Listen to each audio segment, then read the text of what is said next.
Hey y'all, and welcome to episode 5 of Medical Mama. So the drama is Charisse, your medical mama. I'm checking in. So what's been going on this week? This week, Naomi went to feed therapy and she had her PT evaluation. So we switching her feed therapy to a community therapy instead of us going to CHOA because her 12 weeks is going to be up. But also because the drive is just too much. It's just too much. And we don't stay terribly far, but once a week, which is mostly several times a week because she have OT and PT and all of the therapies, it's too much. It's too much. So I'm excited for her to be closer, doing therapies closer to home because girl. And when I say girl, I mean like in the, oh my God kind of way, not calling you a girl if you're a man listening. So yeah, that's what's going on with her this week. She got in physical therapy and then laid there on the ground. Granted, she was tired because I did have to wake her up, but she just laid there on the ground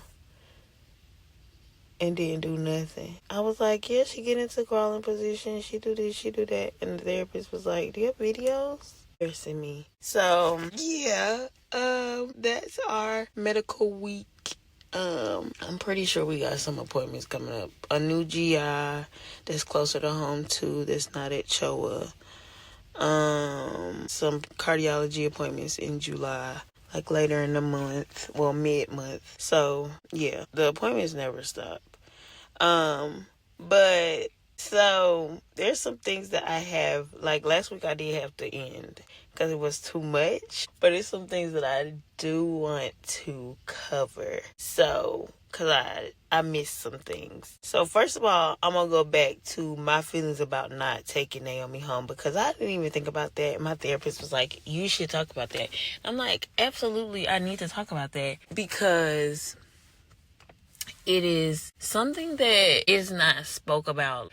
I found myself in the beginning like, okay, I was very upset when I had to leave her in the NICU. And then very upset when she got transferred to Eggleston. But I just kind of started coping.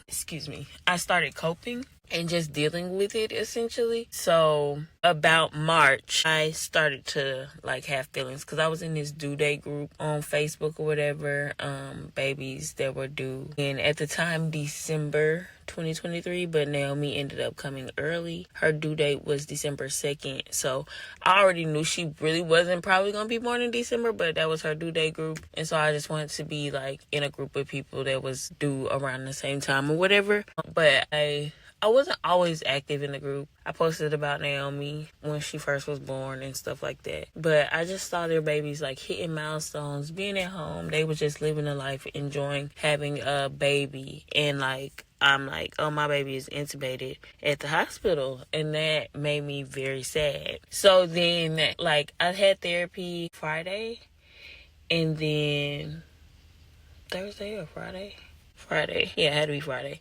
And so today I was looking through my notes because I was trying to find something. And I ran across 2 things that I wrote in March. And then I have some questions. So I'm gonna insert them so y'all can see. But I am going to read them to you. So the first one is from March 19th, 2024.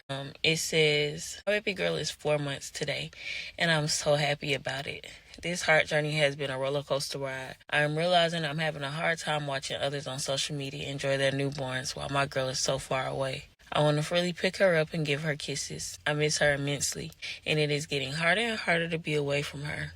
I just feel like she deserves to have her mommy every day, and she can't. I hate that she's going through a lot of this distress without me. I continue to ask God to protect her and keep his hands on her while she's going through it all. Be with the doctors and guide their hands to make every step possible to make sure my baby gets to and through her surgery. Today has been overall hard. My heart has been aching.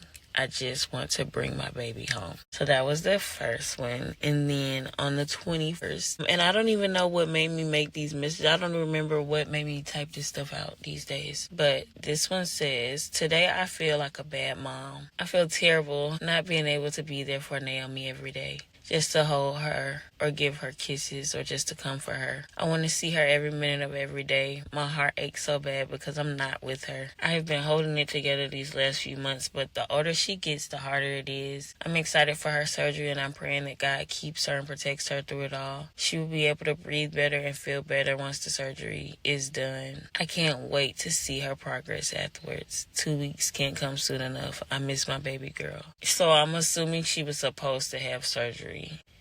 She couldn't, because that's when she ended up having her surgery. They wanted to do the surgery on her bowel first, and then they wanted to do her heart surgery. They wanted to make sure she was feeding good and everything before they did her heart, because they wanted her to be in good,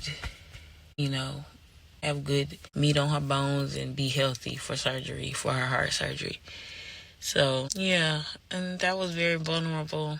I feel like I'm just standing naked in front of a whole room, but yeah, those are two things that I wrote out, and I swear I ran upon them. I was like, what is this? And then I just got some questions I was asking like around that time. So this is from June 16th, but I think that's the last time I edited the questions, because a lot of these is just early questions. But no. What exactly started the belly infection? Will it be hard for her to come out of sedation or off of the vent? Girl, I had some deep questions. Okay, so, yeah. Talking about my feelings. I wanted my baby to come home, and I was struggling. I try not to be angry, but I was struggling real hard about her still being in the hospital, and I couldn't have her. Like, the sadness of leaving your baby somewhere and you not with her every day, like, ooh. It's just like, damn. Thankfully, my grandma was going, so she was going to the hospital every day, and I would see her on FaceTime. But it's still nothing like when I started going on Fridays, I started my Friday joys when she turned 5 months. And when I was already going on Fridays, but when I would go on Fridays, the excitement I would have, because I'm like, finally I get to hold my baby. And like, first I wasn't even holding her because she wasn't able to be held because her belly was so messed up. So when I was able to hold her, I was like, oh yes, please. And like, even the nurse practitioners and everybody, they'd be like, yes, you need to hold her. Have you held her?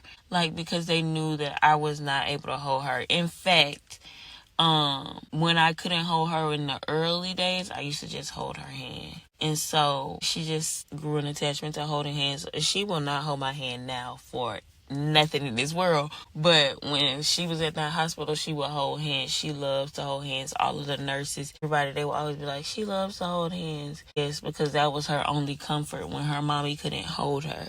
So, let me gather myself. And it was just a hard time, y'all. It was a hard time. And then even going back, because I don't think I discussed, like, the primary situation. So, like, dealing with her primary.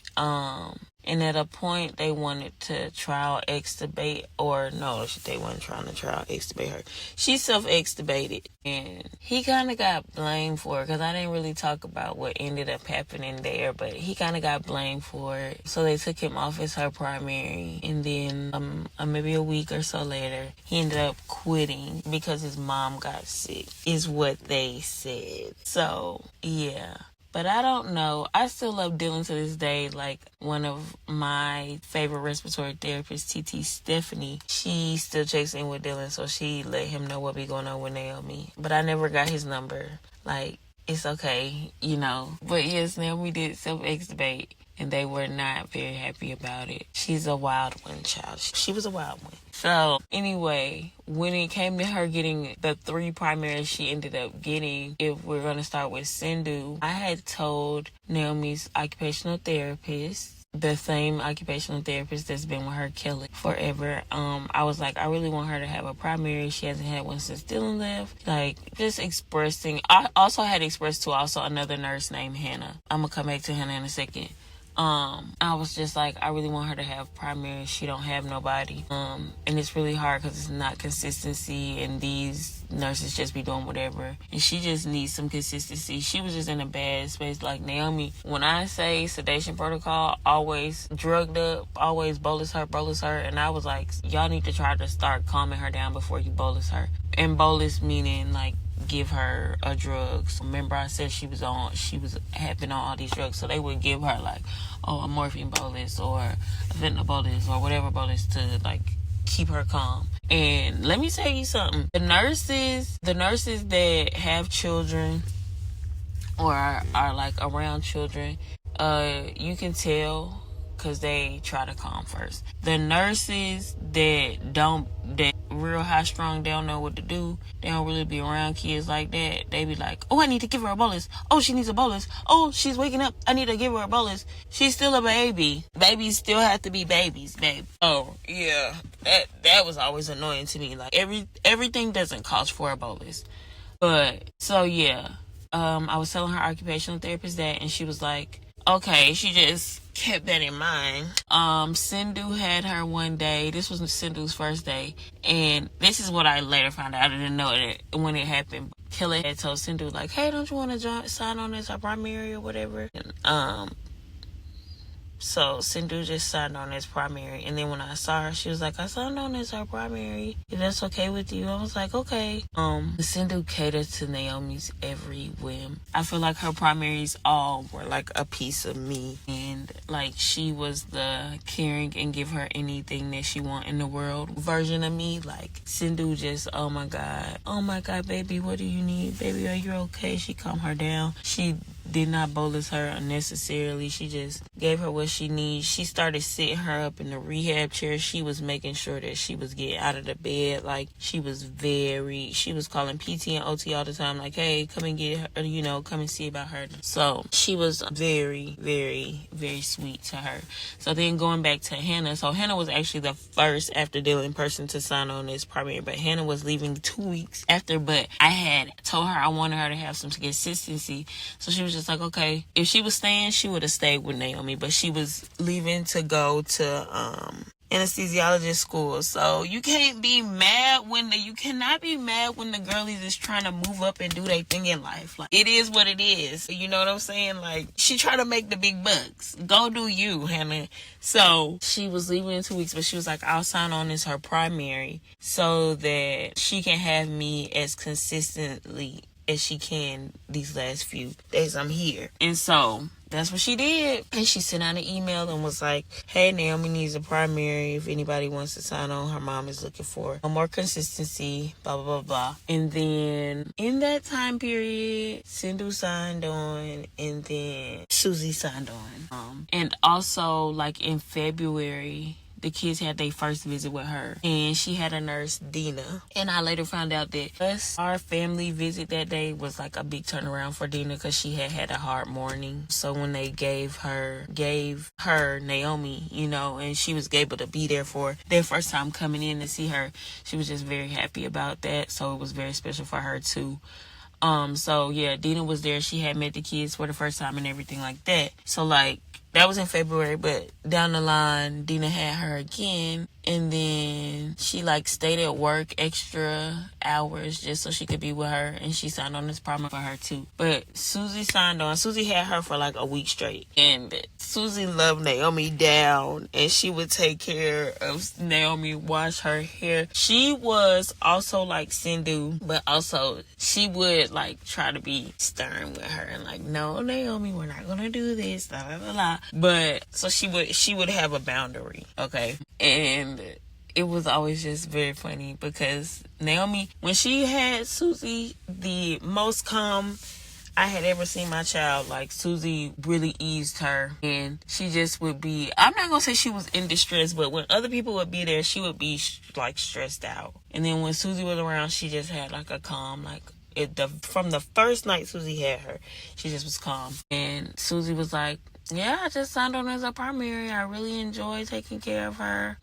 She just attached, and she was new, but she's very experienced because she did a lot of travel nursing and things like that. So, to be honest, again, like they didn't really know what Susie can do until she got on Naomi, but they knew she was an experienced nurse, but they didn't know how amazing she was. And the first time she had her and TT Stephanie was there, TT Stephanie was like, ooh, I love her for Naomi, because Naomi was so stressed out, y'all. Like, it was just crazy. She was so stressed out, and Susie just immediately calmed my baby every time anything happened, like, Naomi was just calm. She's like, no, where is my auntie Susie? Please bring her back. Where's Susu? Thank you. If they extubated Naomi, she would make sure it wasn't nobody in the room stressing her out. She was just very serious about my girl, okay? Still very serious about my girl, but she did not play no games. And then to Dina, my lovely Dina, she, like I said, she was there the first time the kids came to visit, and then she signed on as her primary after that or whatever. And Dina worked nights, so I was always very happy to have at least one person on nights that was constantly there. It was like other respiratory therapists like Lori.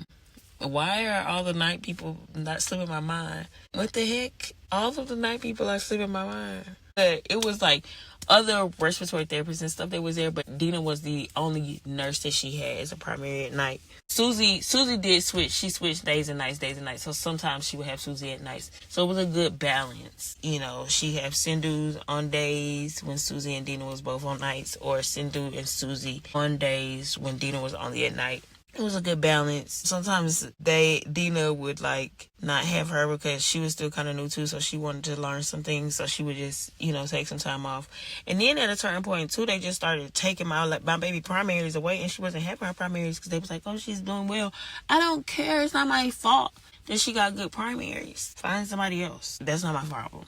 So then they started making Susie do everything, all these other things, training and stuff, and then they kept her with Sindhu and Dina. But anyway, what was I talking about, Dina? Okay, yes, Dina. So Dina would have her at night, and Beyonce album had came out, and Dina is the part of me is like, she the no nonsense.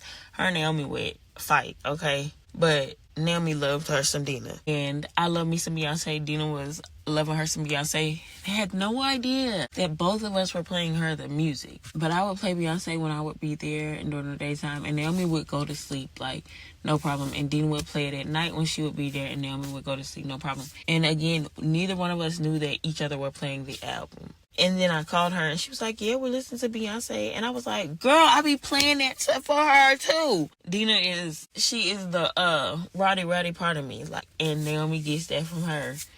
Got that from her. And it was just like, she had three other mamas that gave her all of the love that she needed. Plus tough love, soft love, sweet love, our baby love. And it was just the best. And it's still, I love them ladies to this day. Okay? Because seriously, without them, my baby wouldn't be here. Like, when Naomi went into cardiac arrest in June, Dina was there that night. Like, Dina was with her for a lot of craziness. Naomi was always trying to play games. And I'd be like, listen, give Dina a break. But Dina was there that night, and it's just like, these three women are phenomenal nurses, phenomenal people. These four, because Hannah was an amazing nurse too. Okay, Dylan was a good nurse too, but Hannah was an amazing nurse. These women were just amazing. And talking about women, are we going to ever to finish Naomi's story? Yeah, one day. We'll get there. But talking about women, let me also go to this. So, there's a lot of women doctors in the CI. Nurse practitioners too, and fellows. And let me say, it is so, and all of them nurses in there too. Just the, not nurse practitioner or anything, just the regular nurses or whatever. It is so inspiring to see all of them women working hard like they work. Like, and okay, so like Dr. Clark, being a doctor is her second career. That was what I heard. And then not the gossip, but being a doctor was her second career. She was a engineer at first. That's a smart ass lady. And she black. Period. Okay? Sadie, I don't even know. Only person I know, like, career path is Dr. Clark. Sadie is so smart. I just be sitting, the amount of awe I be in when she be standing there working through what could be wrong with your child. The brain on that lady, amazing. Like, these women in that mother freaking unit are bad women. Do you hear me? It is so inspiring. All of them nurses in there, these women are so smart, y'all. Like, and I'm not gassing it because I don't like everybody up in there, if I'm being honest. I don't like everybody, but I ain't gonna sit here and play them. These some smart women. These some smart women, and it is very inspiring to just be around them and just, like, they nerds, they smart, and they know they shit. They know that shit. Kudos to the man, okay? We always clapping for men. Great job, y'all. What else do we expect from you guys? But the women are killing it in there. Killing it. Day in and day out. Don't play with them. Don't play with the cardiologists and the CI. I mean, they killing it, period. In cardiology. When I'm telling you in the CI, girl, you just don't know. They just some wonderful, inspiring women. So anyway, moving on. Okay, so another thing I didn't talk about was she was supposed to get a trach too, y'all. So she was having all them breathing issues. And she was supposed to get a trach. They talked about her getting a trach. We had went into a situation where it was like her heart could be bad, her lungs could be bad. Will she need a transplant? Will she need this? Will she need that? It was just craziness. So she was intubated so long that we was like, yeah, she's gonna need a trach. Even her surgeon was like, we fixed her heart, but I'm gonna be honest, I don't know if that's gonna fix the lung issues. Like, she probably still will need a trach. So I was like praying to God, like, Father God, in the name of Jesus, please don't let my baby need a trach. And I actually had made goals. And one of the goals was that Naomi was gonna come home without a trach. Because if she had a trach, then you have to have 2 caretakers, and it was just a lot of work. It was gonna take, it could have taken like 6 months to a year for me to do all of the rest of the training. She could have still been in the hospital right now for me to, like, it just would have been a lot. And I was like, I don't want to have to do that. And I always felt like my baby had proven that she could breathe. She just had a lot of issues with her heart. And so I felt like if we get the heart fixed, then she would be okay. So, like, once she went into cardiac arrest in June, it was very disheartening. Because I'm like, what is happening? And for me, it came out of nowhere. Like I said, we ended up finding out that she had a leak or whatever. And me and a few of the doctors believe that is what ended up happening. That's what caused everything. Because it just was progression to getting worse and worse and worse. And she was fine, and then she wasn't. And she was breathing fine. And that's what I had told them. Then I'm like, she was proving that she could breathe. Her heart was working fine. Like, something happened. And the leak was big enough for it to cause her worker breathing to get bad and all of those things. So even now, today, she still has a leak, but we'll come back to that. She still has a small leak, but the leak that happened in June, yeah, that one, it just got really big, and her heart couldn't handle it. So it was the leak in the correction they had done. So imagine that much. The leak mattered that much. It had caused so much fluid to build up on her chest and everything. And that scares me so bad. Because obviously it must have been clearly leaking. But it just happened so quickly, like cardiac arrest and all of those things, I feel like. But you know, she had fluid on her chest during the day and things like that. So it probably could have been avoided had we really knew that it was as bad as it was. But it's still like, I don't know. Anyway, yeah, that was just a hard time. It was very disheartening. And then she spent a week with her chest open. They had to do a chest washout. Okay, so let me go back. When I found out what happened, because I don't remember if I got into that too much. Knew her worker breathing had got bad or whatever. And we were trying to figure out what was going on or whatever.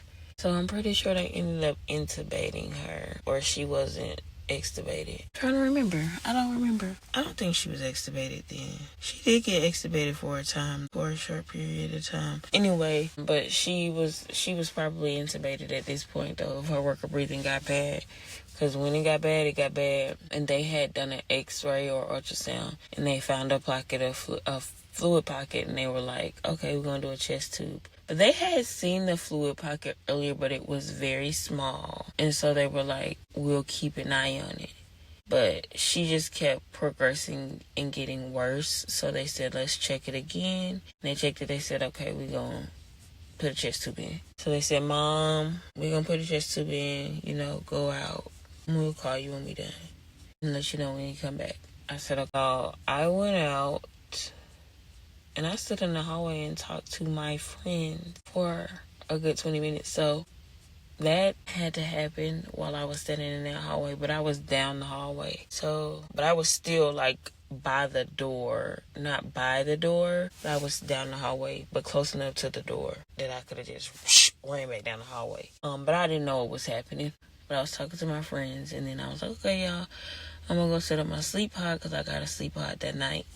And I just ended up getting it because I was like, oh no, let me just get a sleep pod just in case. Your mind never leads you wrong. So I went to go put my sheets on my bed, and the friends I was talking to was Jamie and Chase, actually. But I put my sheets on the bed and set up everything. And so I was sitting there. I think I might have been talking to my mom. I was on the phone with somebody, I think. And I was like, oh, they calling me. I'll call you back. And they were like, hi, Mom. I want to say it was Belinda that called me. I feel like in my brain I can hear her saying, hi, Mom, it's Belinda from the CI.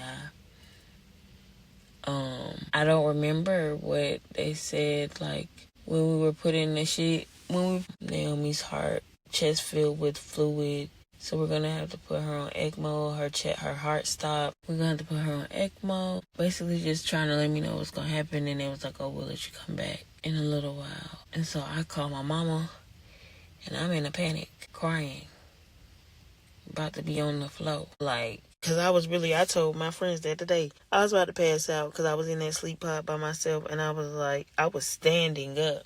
And she said that, and I was just about to go to my knees, and I just started breathing. Called my mama. I don't know who came. My sister. I don't remember. It just is a blur. I think my sister did come. But at Eggleston, too, they had, like, visitor hours. So it's like, why your mama just didn't go with you?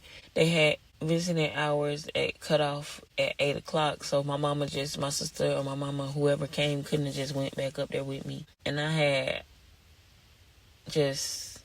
yeah.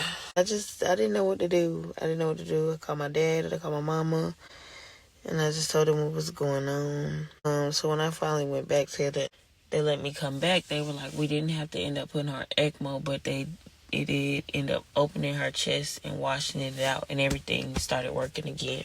So that's why they didn't have to put her on ECMO, but they had to leave her chest open. And I'm inside a picture, not of her chest being open, but like of the area it was in. I didn't really take no pictures back then. I was just like, what the truck, man? My baby not okay. Like, I was not okay. So I'm sorry. I'm not crying though. I'm just trying to get it out. Her chest was open for like 7 days. And she was paralyzed and sedated for about 3 to 4 of those days. And when I went back on my TikTok last week or whatever week it was, when I was thinking about the anniversary of this all, like on the 27th, I posted something about her because she had like woke up, but she wasn't moving. So this is where Olivia comes back in.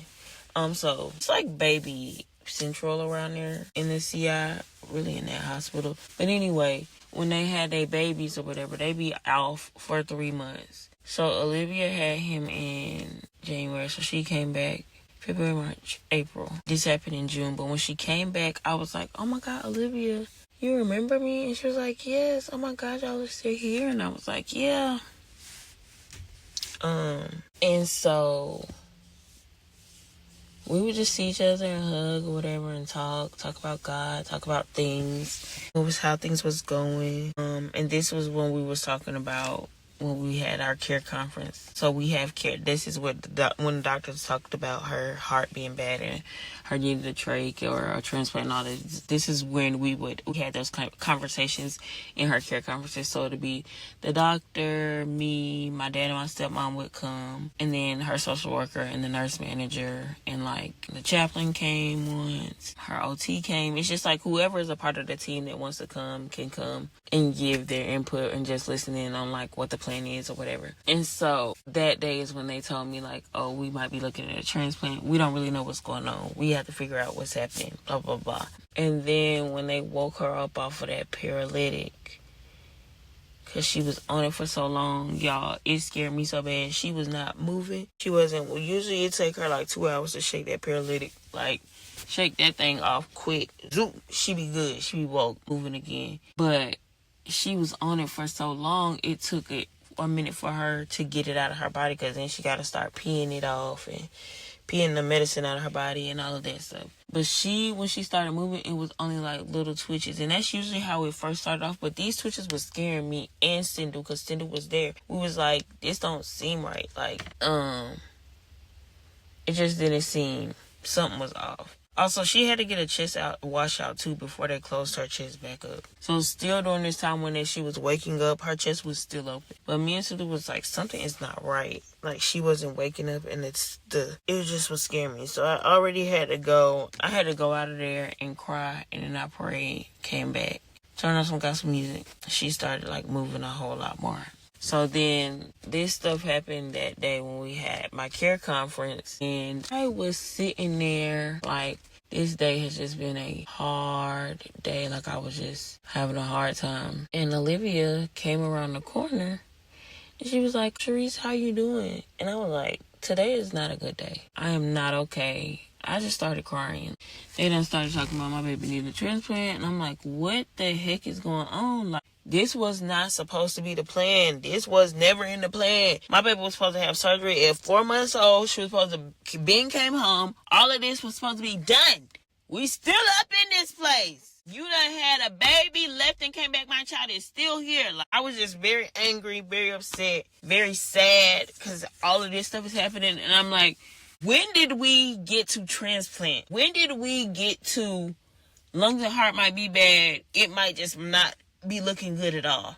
How did we get here? You know what I'm saying? Because they were saying like her heart is so stiff and all of this, and I'm like, Jesus. Like, even if she gets a transplant, we gotta make sure her body doesn't reject it. Like, transplant is so serious, and I was just tore up about it. So me and her just had a really good conversation just about God and where I'm at and where my mind was at. And she prayed with me. She gave me so many hugs. I was like, oh my God, I love this girl so much.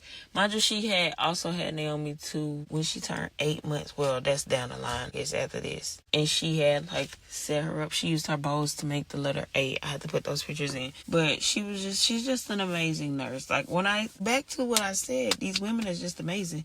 But she just was an amazing woman, and really we just clicked and connected, and that was just that. And so then while I was sitting there, the chaplain, Will, came by. I love me some Will, child. Will always pray for my baby. I be like, Will, even if I'm not here and you come by here, you say that prayer. And he say, okay. And my grandma was there. She be like, Will came by. I know, because Will be coming by. Love Will to this day. To this day. I ain't seen him last time I was there, though. Will better still be working there. Because, but love Will. But Will came around the corner, and he was asking me what was going on, and I told him again. And then he prayed with me. Then I went down to the chapel, and I got on my knees, and I pleaded with God, prayed to God, God, please protect my baby. Please, let's figure out what's going on with my baby. Let's do this, And God answered my prayers. Like, this is when I come back to the big faith, because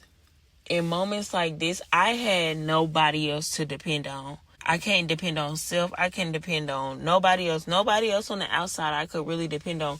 God sent 2 people my way to pray with me and to give me the words that I needed to continue to move forward, because I was growing weary. My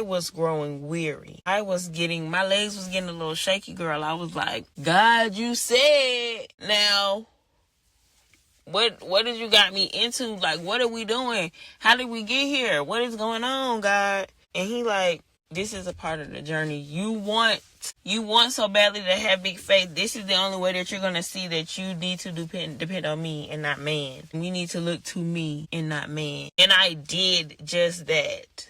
When my mind said to me, you need to go to the chapel, I walked down there to that chapel. I got on my knees and prayed to God like I ain't never prayed before. I went to him. I didn't go searched all over, couldn't find nobody Because I couldn't. I found God. Do you hear what I'm saying? I found God. I could not find nobody. I'm laughing, but I'm dead serious. Searched everywhere. Couldn't find nobody. I looked high and low. Still couldn't find nobody. Anyway, yeah. This is when I realized he was doing his big one on me. This is when I realized God is in and I knew he was already moving and putting pieces in places where they needed to be. But this solidified it for me. I knew that he was putting me right where I needed to be to align with what I had asked him for. And it was hard. Like, why would God send you through all of that so you could get something? I don't know. You have to ask big guy when you get up there, baby. I don't know why he does that. You know what? I don't know why, but what I think is he wanted me to know you don't need nobody. Now I sound like be some own friend. But no, seriously. He wanted me to know you want faith, you want a big faith, then you gonna have to show me you need me.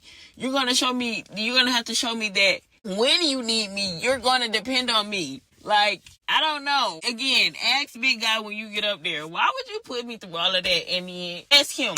But I think that's my reason why he put me through this journey. Because without this journey, I wouldn't be who I am today. I wouldn't have grown into the person I am today. I wouldn't be advocating for my friends. I wouldn't be telling my friends how to do things, how to push. I wouldn't be pushing anything that I'll be pushing. I wouldn't be as vocal as I am about stuff. None of this. So I needed this journey in order for me to get to where I am today. In order for me to get to this podcast. So I guess I'm going to stop right here. Next week or next time, I'm not going to say next week. Next time I'm going to talk about, because it was very hard for me to come back. Not that I was ending the podcast, but come back and record this episode this week.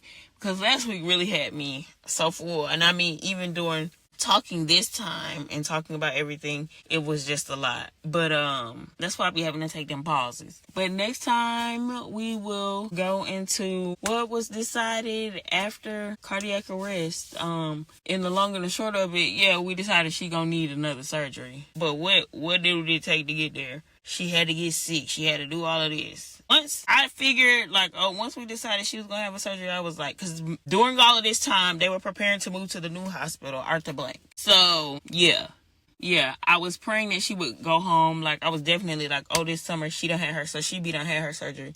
And this summer, by the end of the summer, she'd be going home. No, once they said she was going to have surgery, I was like, we're going to be at that new hospital. And we were at that new hospital. So, we'll get to that. But yes, we're almost done with 414 days, but I am trying to add just some other things, other feelings about what is going on and how I was feeling at the time, because I didn't think about that.